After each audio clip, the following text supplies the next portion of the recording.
Hello my dear students, मैं Sujit Verma classes के YouTube channel में आप लोगों का फिर से एक बार वेलकम करता हूं। और मैं आपको पढ़ा रहा हूं class 11 basic concepts of chemistry. Last video lecture में मैंने आपको मोलर मास के बारे में बहुत ही छोटी छोटी बातें बताई हैं, लेकिन बहुत ही ज़्यादा इंपॉर्टेंट। और मैंने आपको जैसा कि वादा किया था कि अगले वीडियो लेक्चर में हम लोग मिलेंगे और उस पर बेस्ड हम लोग थोड़े अच्छे न्यूमेरिकल्स सॉल्व करने वाले हैं, जिनका लेवल थोड़ा सा अच्छा होना चाहिए। चलिए स्टार्ट करते हैं। जैसा कि मैंने प्रीवियस वीडियो लेक्चर के अंदर आपको जाते जाते एक क्वेश्चन दिया था बनाने को, और वो क्वेश्चन अभी मैंने बोर्ड पे लिख भी रखा है, आप देख रहे होंगे। अगर आपने ट्राई किया होगा तो बहुत अच्छी बात है। चलिए इसके बारे में डिस्कशन करते हैं। इस क्वेश्चन में ये कहा गया है कि the dot in the end of this sentence has mass of about 1 microgram. कि इस सेंटेंस के एंड में जो डॉट लगाया गया है, देखिए मैंने उसको लाल बॉक्स के अंदर भी बंद करके रखा हुआ है, उस डॉट का जो वेट है वो 1 माइक्रोग्राम है। और ये मानते हुए assume the dot of is of carbon ink, मतलब ये जो डॉट है ये कार्बन इंक का बना हुआ है। आपको बताना है कि नंबर ऑफ एटम्स कितने रिक्वायर्ड हैं इस डॉट को बनाने के लिए। मतलब इस डॉट का वेट आपको दिया हुआ है जो कि 1 माइक्रोग्राम है, और उस डॉट को बनाने में कार्बन इंक के कितने एटम्स यूज़ हुए हैं, कार्बन के कितने एटम्स यूज़ हुए हैं, ये हम लोगों को बनाना है। तो ऐसे क्वेश्चंस को बनाने के लिए आपको relationship between moles and atoms भी मालूम होना चाहिए, relationship between mass and moles भी मालूम होना चाहिए, जो कि मैंने आपको प्रीवियस 2 वीडियो लेक्चर्स में बहुत डिटेल में समझाया है। आई होप कि आपने प्रीवियस वीडियो लेक्चर देखा होगा और चीज़ों को आपने अच्छे तरीके से प्रैक्टिस किया होगा। तो चलिए चलते हैं और देखते हैं कि ये क्वेश्चन कैसे सॉल्व होने वाला है। सबसे पहले तो मैंने जैसा आपको बताया कि क्या क्या चीज़ें गिवन हैं, गिवन क्या क्या चीज़ें हैं उसके ऊपर आप ध्यान दें। इस क्वेश्चन में गिवन है mass of carbon. Mass of carbon given है, जो टोटल मास यूज़ किया गया है वो 1 माइक्रोग्राम है। और मैंने आपको प्रीवियस वीडियो लेक्चर में माइक्रोग्राम को ग्राम में कन्वर्ट करने के लिए बताया था, जो कि होता है 10⁻⁻6 ग्राम। 1 माइक्रोग्राम इज इक्वल टू 10⁻⁻6 ग्राम। इसके बाद आप यहाँ पे थोड़ा सा ध्यान देंगे कि मास ऑफ कार्बन एटम जो कि 10⁻⁻6 ग्राम है। अब हमें ये जानना है कि इस मास ऑफ कार्बन में कार्बन के कितने एटम्स हैं। तो इसके लिए सबसे पहले देखिए, आप 2 तरीका लगा सकते हैं। एक तो आप थोड़ा सा लॉन्ग बनाएं, स्टेप वाइज बनाएं, मैं दूसरा वाला भी आपको बता दूंगा। जैसे कि पहले मैं इस मास को मोल्स में कन्वर्ट करने वाला हूँ, क्योंकि हमें निकालना है नंबर ऑफ एटम्स। तो मास से हम मोल्स बनाना जानते हैं और मोल्स से हम एटम्स बनाना जानते हैं। तो अगर हमें ये मालूम चल जाए कि इसके अंदर कितने मोल्स हैं, तो फिर बहुत आसानी से हम उसको किस में कन्वर्ट कर लेंगे, एटम्स में कन्वर्ट कर लेंगे। तो चलिए देखते हैं। 10⁻⁻6 है, तो जैसा कि हम जानते हैं कि मोल्स बराबर क्या होता है, mass divided by molar mass. तो मास है 10⁻⁻6 ग्राम। और चूंकि ये कार्बन का इंक है, जैसा कि क्वेश्चन में यहाँ मेंशन किया गया है, तो कार्बन का जो मोलर मास होता है वो क्या होता है हमारा 12 ग्राम पर मोल। जैसा कि मैंने आपको पहले बताया कि जो एटॉमिक मास होता है वही मोलर मास होता है। डिफरेंस सिर्फ एक बात का है कि वहाँ पर यूनिट यू होती है, यहाँ पर यूनिट ग्राम होती है। तो फाइनली हमारे पास आ गया है 10⁻⁻6 बाय 12 मोल्स। इतने मोल्स यहाँ कार्बन के यूज़ किए गए हैं, और अब हमें इन मोल्स को बदलना है नंबर ऑफ एटम्स में। तो आई होप अभी तक आपको याद आ गया होगा कि हमें मालूम है कि 1 मोल के अंदर कोई भी हो वो 6.022 इंटू 10⁻23 होता है, चाहे वो एटम्स हो, चाहे वो मॉलिक्यूल्स हो, या फिर वो आयंस हो। तो अगर 1 मोल के अंदर इतने एटम्स होते हैं तो 10⁻⁻6 बाय 12 मोल के अंदर कितने एटम्स होंगे, तो हम इसे क्या कर देंगे, मल्टीप्लाई कर देंगे। 6.022 10⁻23 इंटू 10⁻6 डिवाइडेड बाय 12, और इतने ही एटम्स आने वाले हैं। क्या ये बात आपको क्लियर हो गई? ठीक से आप समझ लीजिए कि पहले मैंने इसे 2 स्टेप में बनाया है। पहले मैंने इसे मास से मोल्स में कन्वर्ट किया है, एंड आफ्टर दैट मैंने मोल्स से एटम बनाने का प्लान किया। ये दोनों ही रिलेशनशिप आपको मालूम होनी चाहिए जो प्रीवियस वीडियो लेक्चर में आपको पढ़ाया गया है। How to convert mass into moles, तो मास को हमने मोल्स के अंदर कन्वर्ट कर लिया by dividing it's by it's molar mass. And जब ये मोलर मास बन गया है तो उसके बाद हमने मोल्स बना करके मोल्स का जो रिलेशन है एटम के साथ में, उसके थ्रू हमने इन मोल्स को नंबर ऑफ एटम्स में कन्वर्ट कर दिया। अब सिर्फ कैलकुलेशन करना बाकी है। तो कई बार इसे इजी करने के लिए 6.022 को हम 6 भी ले सकते हैं, क्योंकि आप राउंड ऑफ करेंगे तो आपको ये रिजल्ट 6 में ही आएगा। तो हम इसे 6 ले लेते हैं, तो हो जा रहा है ये कितना, 6/12 हो जा रहा है। कितना हो जा रहा है ये, 6/12 हो जा रहा है इंटू 10 टू द पावर, आप देखें 23 - 6, 23 - 6 का मतलब हो गया 17, और यहाँ कटा 6 2 जा 12, और 1/2 को हम लिख सकते हैं 0.5 into 10 to the power 17, 0.5 into 10 to the power 17। और मैं इसे अगर 5.0 लिखना चाहता हूँ तो जैसा कि मैंने आपको प्रीवियस वीडियो लेक्चर में साइंटिफिक नोटेशन के बारे में बताया था कि पॉइंट के लेफ्ट साइड में मिनिमम 1 मैक्सिमम 9, तो उस अकॉर्डिंग यहाँ पर तो 5 आ गया। पॉइंट को हम एक बार राइट लेके गए हैं, जितनी बार पॉइंट को राइट लेके जाते हैं 10 के पावर में उतनी बार हमें कम करना पड़ता है। तो अगर वहाँ 17 है तो हमारे लिए यहाँ क्या हो जाएगा, 10 टू द पावर 16 हो जाएगा। 10 टू द पावर क्या हो जाएगा, 16 हो जाएगा। तो ये हो गया हमारा accurate number of atoms present in 1 microgram of carbon.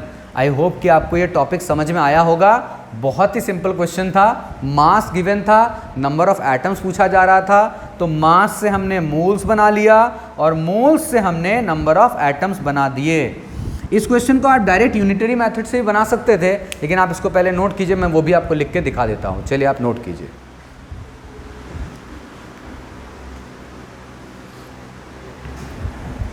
चलें आगे, स्क्रीनशॉट ले लीजिएगा।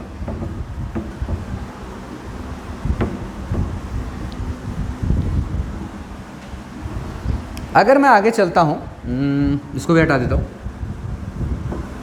यूनिटरी मेथड मतलब डायरेक्ट ही हम सीधे मास से चले जाएंगे नंबर ऑफ एटम्स के पास। तो आपको यूनिटरी मेथड से बनाने के लिए ज़रूरी होता है कि आपको नॉलेज अच्छी होनी चाहिए, कन्वर्जन ऑफ यूनिट्स का आइडिया होना चाहिए। जैसे आपको मालूम होता है कि 1000 मीटर के अंदर 1 किलोमीटर होता है, वैसे ही आपको मालूम होना चाहिए कि 12 ग्राम कार्बन का मतलब 1 मोल कार्बन होता है। ये सबको मालूम है कि 12 ग्राम कार्बन का मतलब 1 मोल कार्बन है। मतलब ये मास और मोल का रिलेशन है कार्बन का, कि 1 मोल कार्बन में कितने ग्राम कार्बन, 12 ग्राम कार्बन, जिसको कि हम मोलर मास बुलाते हैं। ये तो हो गया मोल और मास का रिलेशन। दूसरी तरफ 1 मोल कार्बन का मतलब होता है 6.022 into 10 to the power 23 atoms of carbon. मतलब यहाँ 1 मोल कार्बन का रिलेशन हमने मास से भी ले लिया और 1 मोल कार्बन का रिलेशन हमने एटम्स से भी ले लिया। तो अब ये रिलेशनशिप हो गया मास और एटम्स के बीच में, कि इसका मतलब ये है कि 12 ग्राम कार्बन के अंदर कार्बन के इतने एटम्स होते हैं, क्योंकि 1 मोल इसके बराबर भी है और 1 मोल इसके बराबर भी है। दोनों ही रिलेशनशिप, मतलब अब हमारे पास एक आइडिया आ गया है कि 12 ग्राम ऑफ कार्बन के अंदर 6.022 into 10 to the power 23 atoms होते हैं कार्बन के।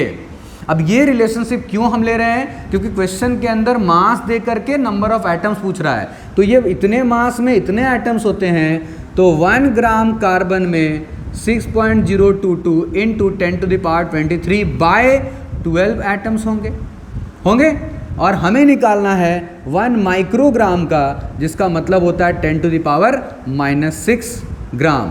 तो इसमें कितने होंगे, 6.022 into 10 to the power 23 by 12 into 10 to the power 6 atoms. और अभी मैंने इसको सॉल्व किया आपके सामने और हमारा आंसर था 5.0 into 10 to the power 16 atoms. ये हमारा हो गया आंसर। तो आप इस तरीके से भी क्वेश्चन को लगा सकते हैं, बना सकते हैं। क्या आपको इसमें कोई दिक्कत है? आई होप कि आपको ये समझ में आ रहा होगा। तो आप इससे बनाएं और जल्दी से नोट डाउन करें। चलते हैं दूसरे क्वेश्चन की तरफ।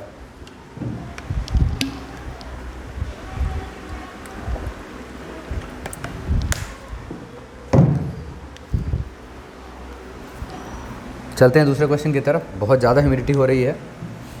लेकिन रिकॉर्ड तो करना है लेक्चर।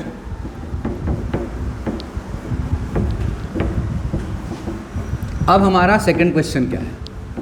मैं आपको 2-3 क्वेश्चन आज करा रहा हूँ, 1-2 क्वेश्चन होमवर्क भी दूंगा बनाने को, आप ट्राई करें उसे घर पे। चलो, क्वेश्चन हमारा ऐसा है कि calculate number of calcium ions Ca+2 ions and chloride ions, number of moles of calcium ion and chloride ion in 222 gram of CaCl2। Calcium chloride के 222 ग्राम के अंदर कितने मोल कैल्शियम आयंस और कितने मोल्स क्लोराइड आयंस के होते हैं, हमें ये मालूम करना है।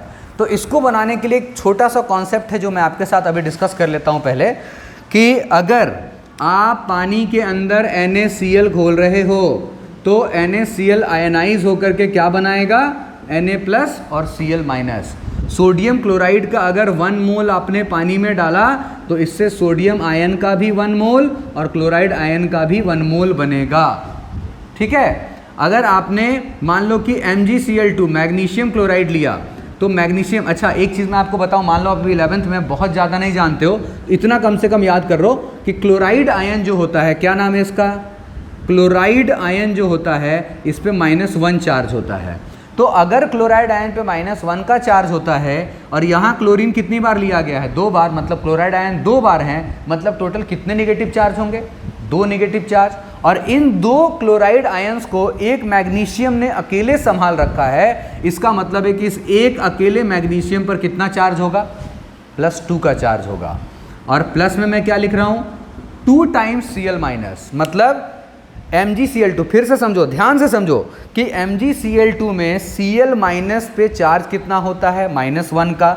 ये आपको पहले भी फिलहाल को याद रखो, आप आगे आपको डिटेल मिलेगा, बट अभी फिलहाल को आप याद रखो। Cl- पे एक नेगेटिव चार्ज होता है, फॉर्मूला MgCl2 है, मतलब कि 2 क्लोराइड आयंस होंगे तो इसका मतलब 2 नेगेटिव चार्ज है। लेकिन क्या ओवरऑल कोई चार्ज है, नहीं, ओवरऑल कोई चार्ज नहीं है, इसका मतलब न्यूट्रल है, जितने नेगेटिव उतने ही पॉजिटिव। तो अगर 2 क्लोराइड आयन है, 2 नेगेटिव चार्ज और एक ही मैग्नीशियम आयन लिखा हुआ है, इसका मतलब मैग्नीशियम आयन पे प्लस चार्ज कितना है, 2 टाइम्स है। NaCl को देख लो, एक Cl- पे चार्ज है, Cl- एक ही बार है और Na+ भी एक ही बार है, मतलब Na पर भी सिर्फ एक पॉजिटिव चार्ज है। वैसे ही अगर कोई आपको कहता है कि CuCl2, तो आप समझ जाओगे कि 2 क्लोराइड्स हैं, मतलब कि कॉपर पर कितना चार्ज है, +2 का चार्ज है। लेकिन अगर कोई कहता है CuCl, तो आप देखोगे कि सिर्फ एक ही क्लोराइड आयन है, यहाँ पर एक ही क्लोरीन है, तो एक ही क्लोराइड आयन होगा। और अगर एक क्लोराइड है तो इस बार कॉपर पे +2 नहीं, +1 का चार्ज है, +1 का चार्ज है। क्या ये बात क्लियर हो रही है, +1 का चार्ज है।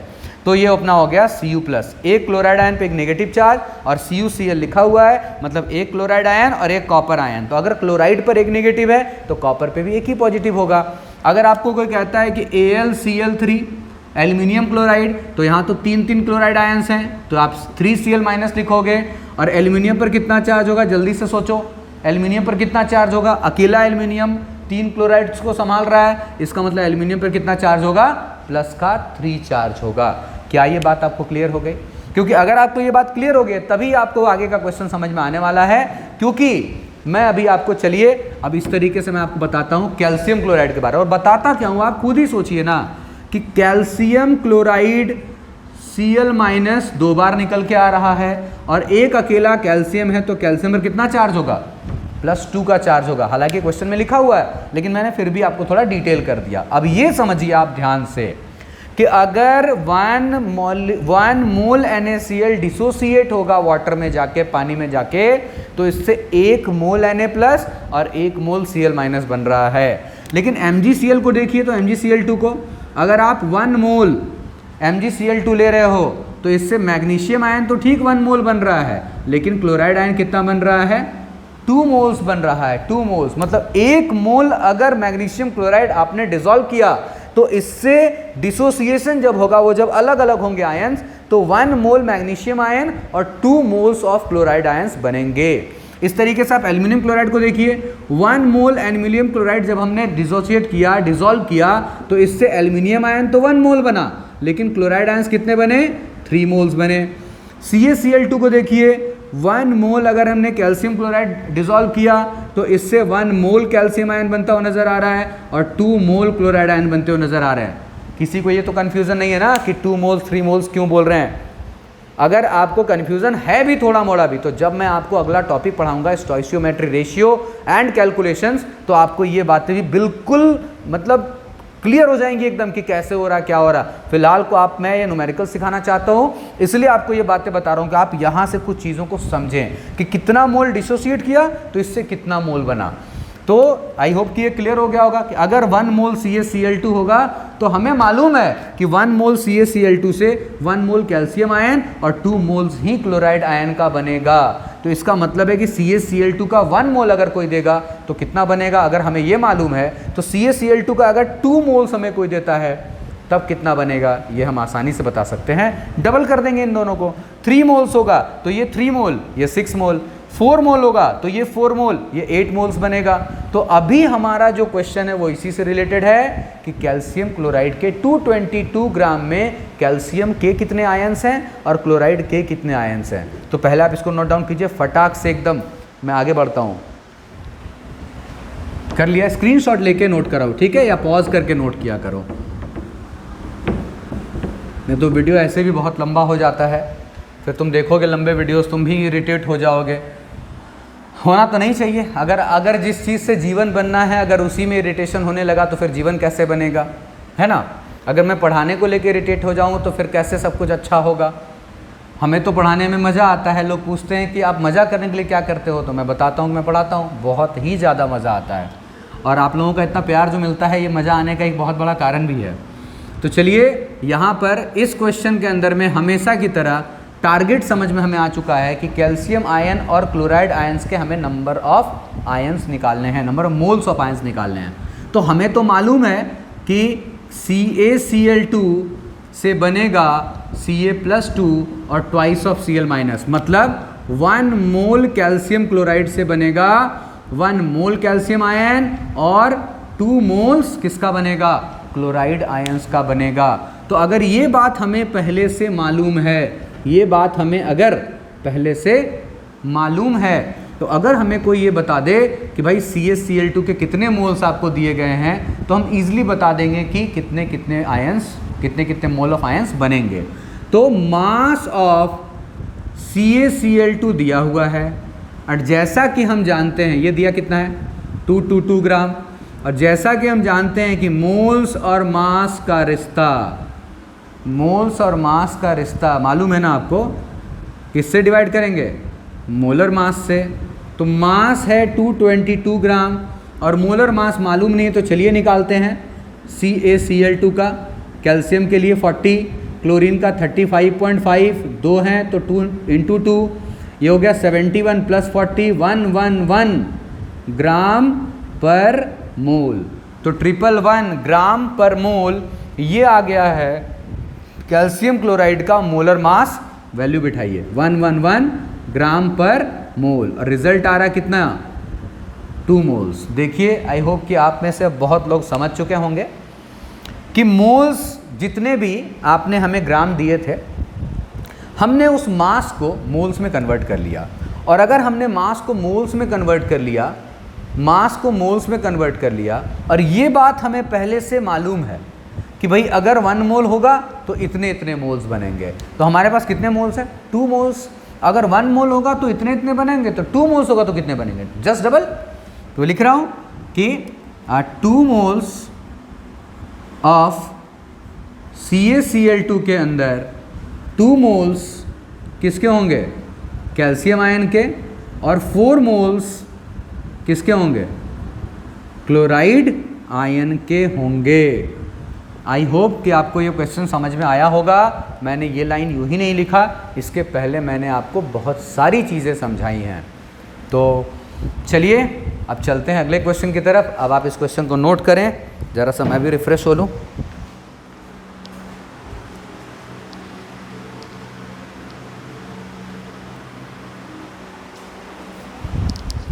चलिए, आई होप आपने बना लिया होगा। तो फिर से स्टार्ट करते हैं, आगे चलते हैं। एक और क्वेश्चन आ गया है हमारे पास अब।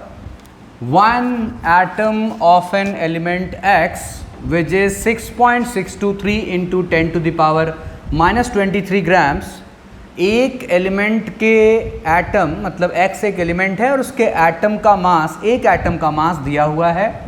Then number of moles of atoms, number of moles of atoms in its 20 kg, कितने मोल्स एटम होंगे अगर हम उसका 20 kg ले लेते हैं तो देखिए, एक एटम का मास दिया है और 20 kg में पूछ रहा है कितने एटम्स होंगे।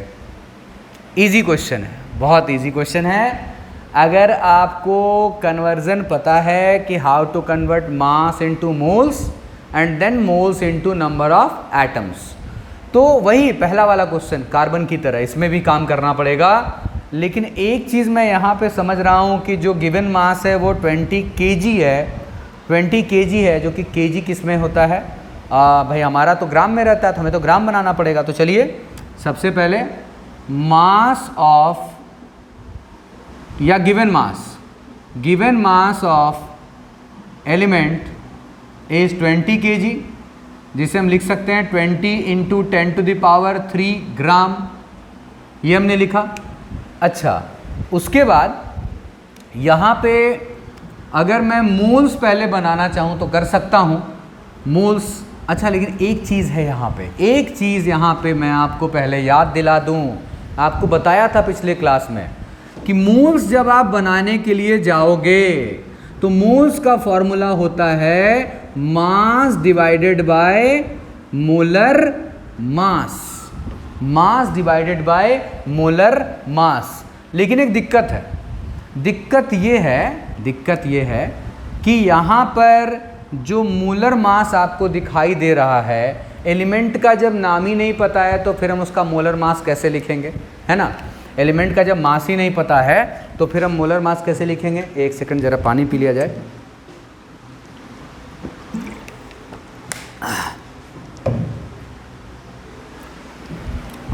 तो ठीक है, हाँ, जब मास, हमें मोलर मास निकालने के लिए एलिमेंट का हमें नाम पता होना चाहिए, तब हम मोलर मास निकालते हैं। लेकिन मैंने आपको मोलर मास का एक जेन्युइन डेफिनेशन भी पढ़ाया था कि मोलर मास किसे कहा जाता है, किसे कहा जाता है molar mass. What is molar mass? Mass of 1 mole of a substance. या फिर प्रीवियस वीडियो लेक्चर में मैंने आपको 2 और टर्म बताए थे।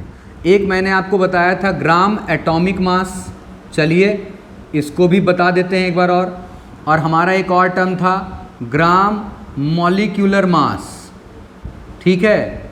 तो ये दोनों ही मोलर मास होते हैं, दोनों ही मोलर मास होते हैं। और इनका जो डेफिनेशन होता है वो भी मैंने आपको बताया है कि मास ऑफ, देखिए एलिमेंट है तो एटम वाला यूज़ होगा, एलिमेंट है तो मतलब अगर इसी क्वेश्चन को बनाने समय मैं मोलर मास के जगह पे ग्राम एटॉमिक मास लिख दूं, ग्राम एटॉमिक मास लिख दूं इसी के जगह पर, किसके जगह पर? मोलर मास के जगह पर, ये दोनों ही सही होंगे।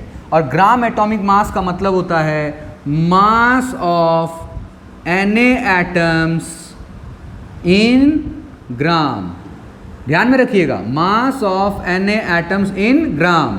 और ग्राम मॉलिक्यूलर मास का मतलब mass of Na molecules, Na molecules in gram. एक मॉलिक्यूल नहीं, Na मॉलिक्यूल्स का जो मास ग्राम में होगा, एक एटम नहीं, Na एटम्स का जो मास ग्राम में होगा। तो मोलर मास का मतलब भी तो यही होता है, 1 मोल एटम्स का जो मास होगा उसे हम मोलर मास बुलाएंगे। तो आप थ्योरेटिकल बेस्ड अगर नॉलेज आपको है, जो मैंने आपको पिछले क्लास में बताया, तो मोलर मास निकालने के लिए आप वो जेन्युइन रास्ता नहीं अपनाएंगे कि भाई एलिमेंट का नाम बताओ कार्बन, तो molar mass 12 gram.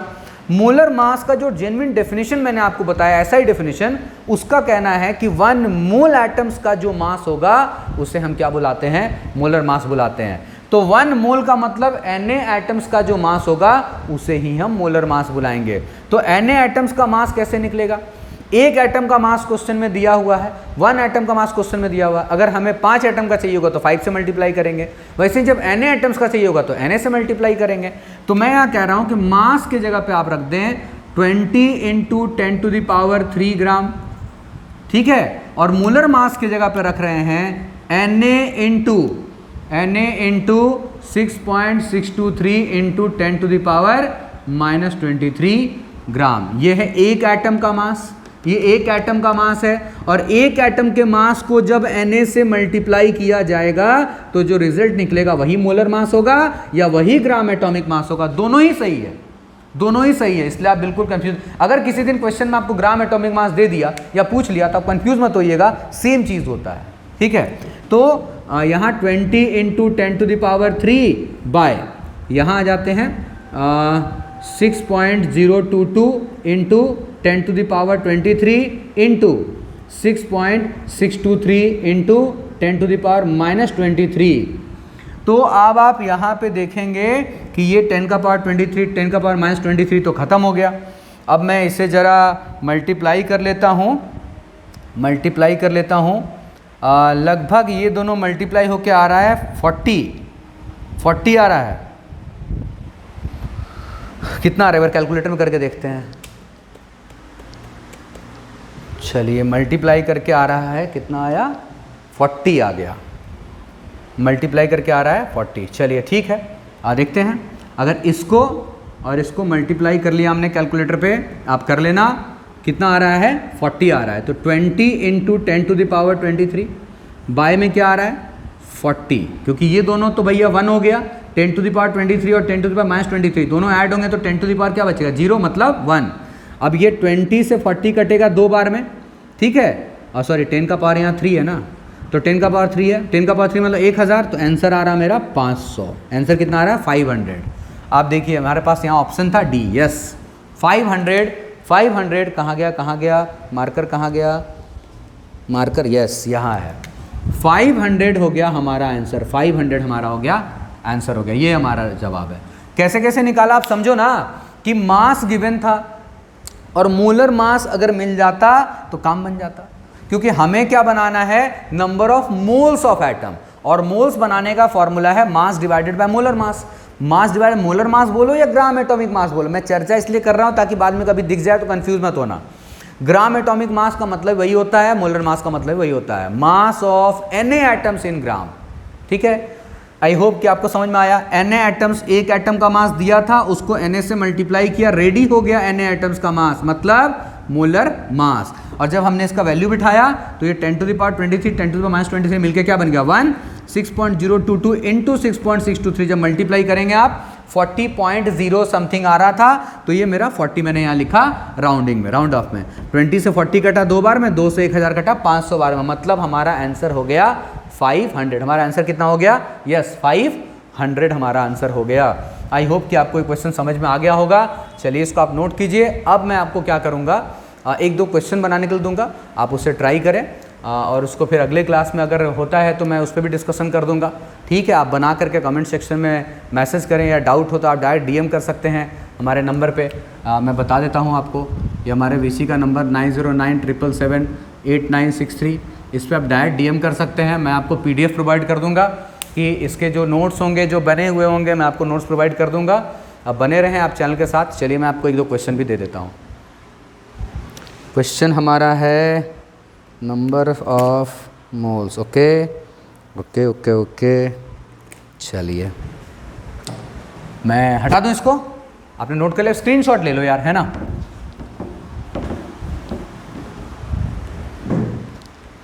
Number of moles of oxygen atoms, चलो लिख देते हैं। क्वेश्चन है find number of moles of oxygen atoms in 126 AMU of HNO3। HNO3 अगर आपको 126 AMU दे दिया जाए तो इसमें ऑक्सीजन के एटम का कितना मोल प्रेजेंट है, ये आप ट्राई कीजिएगा। बहुत ही बेहतरीन क्वेश्चन है, बहुत ही अच्छा क्वेश्चन है। मैं हिंट कर देता हूँ, पहले ऑप्शन लिख दूँ। 2 बी है ऑप्शन 2 बाय Na, सी है ऑप्शन 6 और डी है ऑप्शन 6 बाय Na। अगर आपको ये बना हुआ चाहिए होगा आप DM कीजिएगा, आप मुझे लिंक वहाँ पर ही आप कमेंट बॉक्स में लिखिए ना, मैं आपको या DM कीजिए, मैं आपको कर दूंगा PDF सेंड।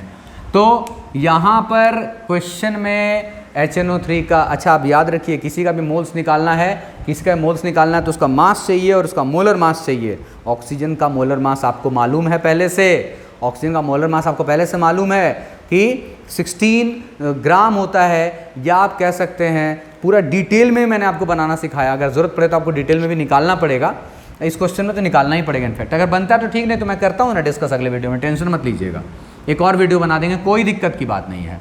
उसके बाद चलिए आगे चलते हैं, एक और क्वेश्चन लिख देते हैं आपके लिए। चलिए इसको भी हटा देते हैं,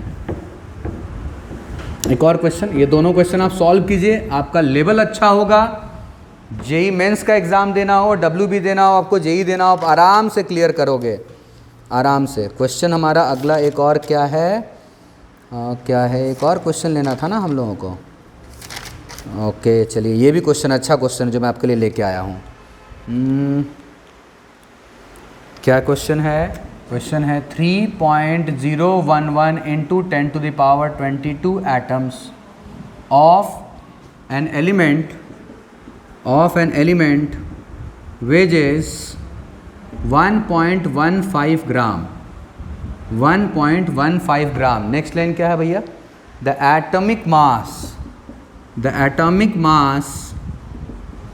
ऑफ द एलिमेंट इज, इसका एटॉमिक मास कितना है?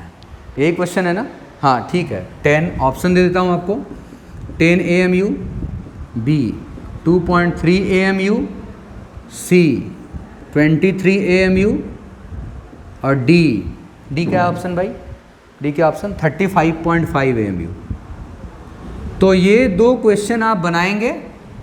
इन दोनों क्वेश्चंस पे अगर ज़रूरत पड़ी तो मैं एक और वीडियो लेके आऊँगा आपके लिए, लेकिन आप ज़रूर खुद से पहले ट्राई कीजिए, खुद से ट्राई कीजिए। और याद रखिए कि आपको इसको बनाने के लिए पहले आपको प्रीवियस वीडियो लेक्चर को ध्यान से देखना है।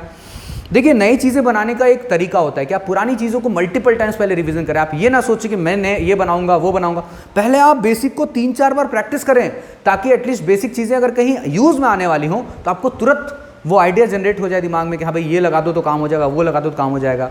ऐसा नहीं कि आपको समय याद ही नहीं आ रहा है कि how to convert mass into moles, moles into mass, number of atoms को कैसे मोल्स बनाएंगे, पूरा आइडिया आपको होना चाहिए। इसके लिए आप प्रीवियस वीडियो लेक्चर्स को अच्छे से देखें, बार बार प्रैक्टिस करें और हमारे चैनल के साथ बने रहें। और इसके लिए आप हमारे चैनल को सब्सक्राइब कर दें।